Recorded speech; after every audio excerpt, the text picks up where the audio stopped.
folks, welcome to another Absolutely Outdoors. Today we've got Kevin Aker with us. Kevin's been on the show before. Kevin is the rod builder, I guess you would say. He makes all kind of rods, spinning rods, fly rods, whatever else, saltwater rods, ice fishing rods, everything, whatever. You name it, yeah. But we went through and we've done this show and we got a lot of good response from it, so we're gonna kind of let Kevin tell us what he does, and we're just kind of going to go over that, and then we've got kind of a special surprise for you later on. Kevin? Okay, well, Steve, again, thank you for having me with you on Absolutely Outdoors. Certainly glad to be here, and you're right, we did get a lot of good responses back from our last show, but kind of like where we're at this year, we focused this year on trying to build our client base more so than anything. Right. And we feel that we've done a fantastic job of doing that. I mean, our prices are reasonable, all that kind of stuff, and we do excellent fishing rods, get them built, get them out there. But we've also joined up with a lot of different partnering agencies, so to speak, and we've done a lot of donations this year. We got some folks up in Cincinnati, Ohio that have a bait shop up there, and one even up in Columbus, Ohio that's actually started stocking our rods up there. So we've teamed up with them. We got, again, kids up there that we've donated rods to and stuff like that that have been a little bit less fortunate and what have you. So giving a lot back to the community, but we've grown exponentially this year. A lot of that is due to the credit from your show. We've got rods out in the country as far as Oregon. Had a couple rods ordered out in Oregon. We got a couple going to Alaska later on this year coming up. So it's really boomed for us. So again, we've evolved as to what we're doing too. I'll show you some of the different things that we've started doing with the business that's kind of brought in some new business, but we can certainly go over all that as we go along. All right, good. Let's get started. All right. Well, one of the first things that we've started doing is we broke into reconditioning rods. Mm-hmm. So a lot of folks reaching out to us have rods that have like sentimental meanings, things like that. So they might have been like their grandfather's rods, what have you like that. So one of the things that we've done is we've started rebuilding those rods. Matter of fact, I got a couple of them sitting over here right now.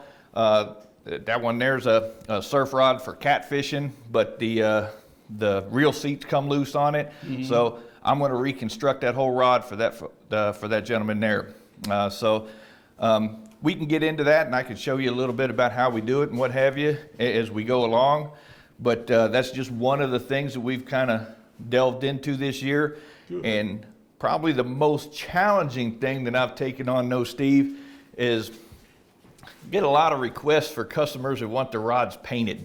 Really? And I get it. I mean, everybody wants a flashy rod, or at least most people want a flashy rod. So I've gotten into painting rods. So I got my first two are sitting over here behind these folks over here. I'll show you to them. But I did a lot of research on this because as you can tell, like on this one over here, if you just paint it, the paint tends to come off.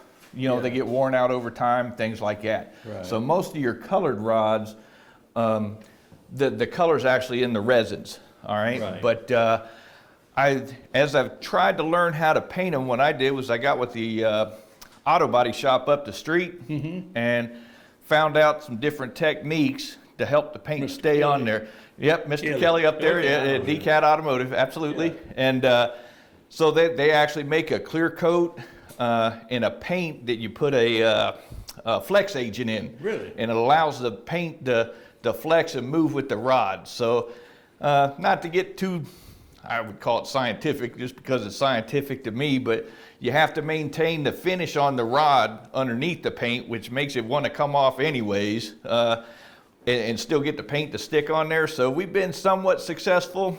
Like I said, I got a couple of rods that I'm trying that with, but hopefully in 2020 we'll have that down to a science, because everybody wants them rods with them painted. And oddly enough, it seems to be mostly in tune with what the college football team is. Oh, really?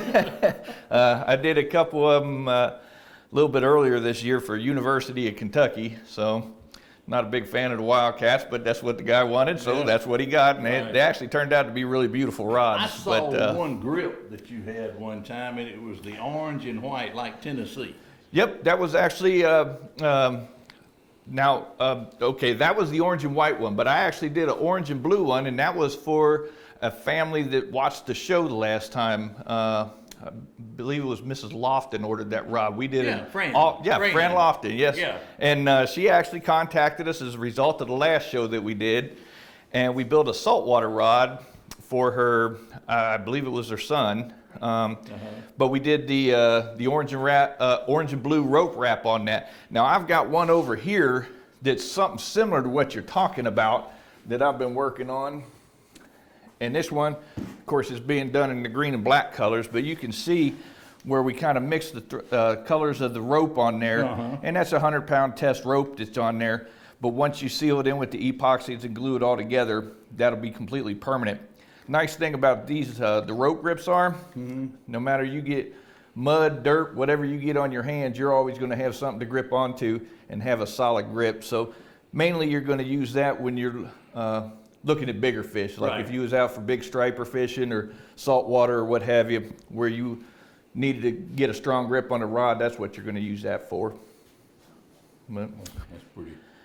yeah, and like I said, it's durable. The only thing with the saltwater rods, you'll want to clean it after it gets into the salt, because you get that salt down in between the rope like that, and eventually it'll eat away on it. Yeah. So, but yeah, and then like I said, these are some of the rods that we've been painting on over here. You can take a look at them, and like I said, they're for the most part they're turning out nice and clean. But like I say, it's just a new technique that we're trying, so something that we can get into and take a look at. And to anybody who out there might be watching, the color is pretty much, if I get it perfected, it's pretty much unlimited. I've got some folks want some lime green ones and all kinds of different other colors, so we'll move into that as soon as we as I get it perfected. I don't want to start putting something out there. Now these rods here I'm actually giving to the fella to use for a couple of months to make sure that it holds up and the paint doesn't come off, because I'd certainly hate to sell somebody something that they're going to pay good money for and it not work out the way it's supposed to. Well, you made me one, but I won't use it. I keep it in the house, so I don't know how it would hold up. Yeah. It's holding up good in my living room. Yeah. Well, as long as you're getting good compliments on it, that's a good thing too. Rod, anyway, I hadn't used it. I'm afraid to. But I will tell you, I actually get that from a lot of folks, to be honest with you. A lot of folks, they because I made one for the garrison commander when he left Fort Benning, and of course we put all the garrison emblems and his rank and everything else on the rod, and put his name. A beautiful rod, but he wrote us back and he don't know if he'll ever use it. So I don't know if I would. Well, let me tell you a little story. I don't think I told it the other time that we did.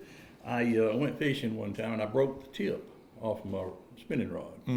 And so I put it in the back of the truck and I said, I'll just go get me those little things that you put on the end, go to Walmart and sand it down, put some epoxy on there and stick it on there. I said, I'll fix it. So anyway, my daughter calls me up and she says, want to borrow your truck? I said, okay. So she borrows the truck, brings it back, and then later on in the day, I look and there's a brand new rod in the back of my truck. And I said, how'd that happen? So I walk inside and I said, does anybody know anything about this rod? My wife's sitting there, no. My daughter, no. What had happened, they thought they broke it and they replaced it.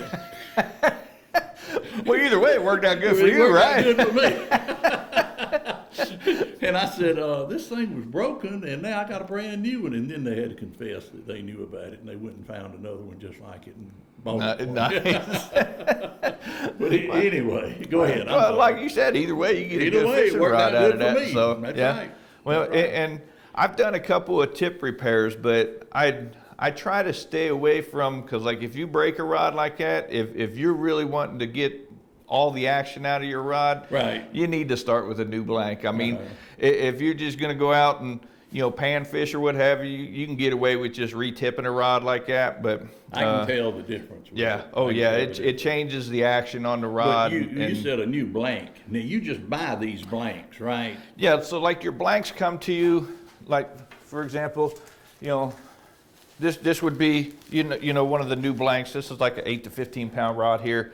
All right, but this is what you get to start with. Okay. All right, and then kind of I can show you. So this is the blank, and when you go through it, the first thing you're going to want to do is align the spine on the blank. Okay. All right, and most people don't realize what that is, and that's where you really get into the difference from like maybe a Walmart rod or something like that, because not all your rods, especially the cheaper ones, are going to be aligned properly. So like if you wanted to check a rod, let me go ahead and I'll pull this one out of the package here real quick, and I'll show you what I'm talking about when you align the spine of a rod.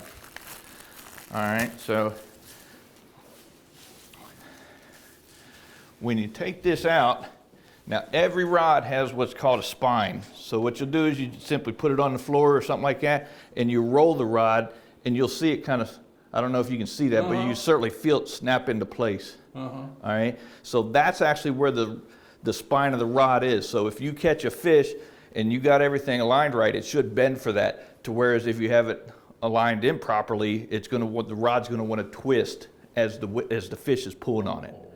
Okay, so normally what I'll do is I'll take a piece of tape, put it around here, so that when I got it, snaps into place right there. I know that's my spine. Excuse me. If it's a spinning rod, your mark goes to the bottom side. Casting rod mark goes to the outside because that's where your guides are going to line up. All right, but that's probably the most important part, because once you glue the handle on and the reel seat, it all has to be in line with that perfectly. I had no idea. So, I thought you just glued the. Nope. So and you can go ahead and try it yourself there. I mean, but you'll feel it pop into place. Yeah, I can see it. So each rod, that's where you're going to start with, is getting all that lined up, and then once you got that, you'll go ahead and move into making your handles and putting the reel seats on and just getting everything put together from there. So Sounds simple, but I know it's not. I know it's not. well, I mean, technically wise, it is simple, but I mean, it gets more intricate the more you want to do with it. Yeah. And there's certain placements of the guides, and like most of the charts that I use have been predetermined.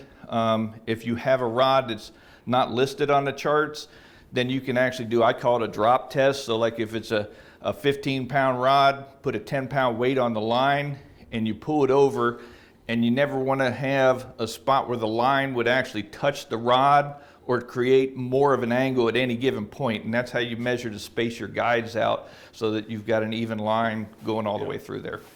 So. Great.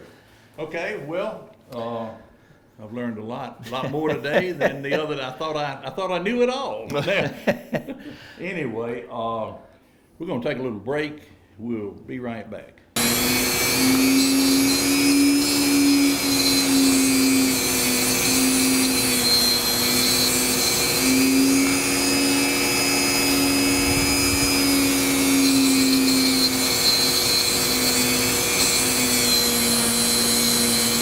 All right, welcome back, everybody. And again, I'm just going to start this off with giving Steve a special thanks for letting us be a part of this as we start to move into Christmas and our portion from Opelika Rods of giving back to the community. Today I have here with me Michael Murphy and Mal over here, who are going to receive a couple of rods as gifts from Opelika Rods. These two young men are avid fishermen and hopefully up and coming experts in the field of fishing, so we want them to have the best of the rods. So in the spirit of giving, we're going to go ahead and present them each with their own personalized rod now. So just a little bit of background. I met Mr. Michael over here through his dad, who's part of the Project Healing Waters, which is a local nonprofit that helps disabled veterans learn how to fly fish, which I'm actually getting to be a part of now, trying to learn and hone my fly fishing skills. So great organization, give a shout out to them folks. But Michael's dad is a disabled veteran himself, so we're happy to be a part of that. And I met Mal over here through his good friend Steve, who's putting on the show for us, and he informs me that he's also an avid fisherman, so we're happy to have both of them here and part of this presentation. So without any further ado, I'm sure these young men want to go ahead and get their hands on their new rods, so we'll go ahead and grab them real quick. All right, we can go. Yes, sir. Yes, sir. Which one's red and one's blue? All right. Well, I was told that Michael's favorite color is blue. All right, so, and that absolutely matches the coat he's got on and everything else that young man's got going today. So now if you look close at the bottom of your rod there, careful of the ceiling fan so we don't jam the tip up in there, but you've got your name on there. You can see your name down here, and also that it's a gift from all of those who chipped in to give you this gift here. So hopefully that brings you many years of fishing fun. All right. And then this one here is for Mal. I didn't know what your favorite color was, so I just kind of designed this on my own. But you got some red and black theme on there. And again, you have your name on the rod and who it was given to you by. So hopefully you guys get a whole lot of years of good fishing fun out of those. Welcome back, folks. These boys have got their rods. How do you like that? I love it. You love it. Got your name on the bottom there. We put Mal Junior on there. Is that okay, or did you just want Mal? Yes, sir, that's fine. That's fine. That's fine. Okay. I hope you use that thing. Hope you catch a lot of fish. Yes, sir, I will. Okay. Can you tell everybody Merry Christmas? Merry Christmas. Well, Michael, you did a great job, buddy. You got a big smile on your face when you got your rod there. Yeah. I understand that you're a fisherman. Yeah, well, real proud of you. You know, you guys keep up the good work. You know, this is what it's all about, these kids. This is absolutely what it's all about. I'm so proud of these boys. Be sure and watch us on CTV. Go to CTV Beam and watch us on YouTube and like us.